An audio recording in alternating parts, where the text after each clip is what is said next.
নমস্কার বন্ধুরা, শুরু করতে চলেছি নতুন রেসিপি দই কাতলা। প্রথমে মাছগুলো ধুয়ে নিই, এর মধ্যে লবণ, হলুদ, একটু সর্ষের তেল দিয়ে মাছগুলো মাখিয়ে নিতে হবে।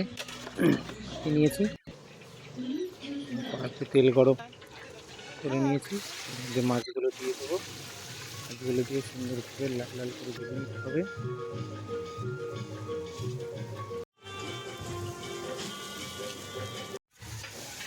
সমস্ত মাছগুলো আমি করছি।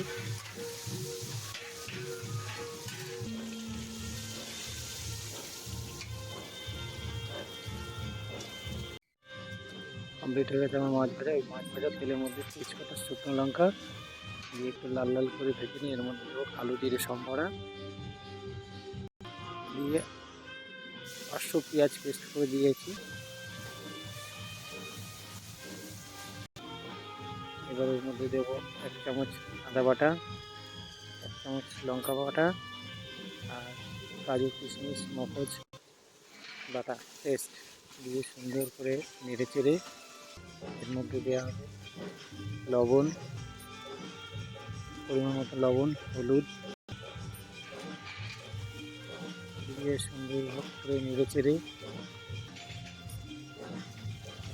পরিমাণ মতো জল দিয়ে দেবো।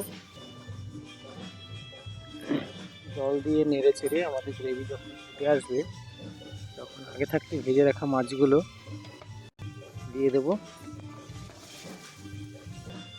মাছ দিয়ে একটু নেড়ে চেড়ে মাছগুলো যখন একটু ফুটে আসবে, গ্রেভিটা যখন ফুটে আসবে, তখন আমরা মাছগুলো নামিয়ে দেব।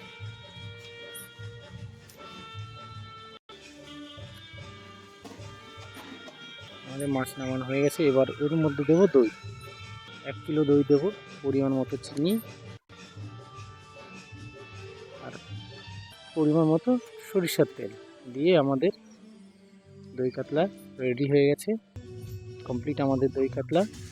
যদি ভিডিওটি ভালো লাগে আমার চ্যানেলটি সাবস্ক্রাইব করে রাখবেন, আরও নতুন নতুন রেসিপি দেব। ধন্যবাদ ভিডিওটি দেখার জন্য।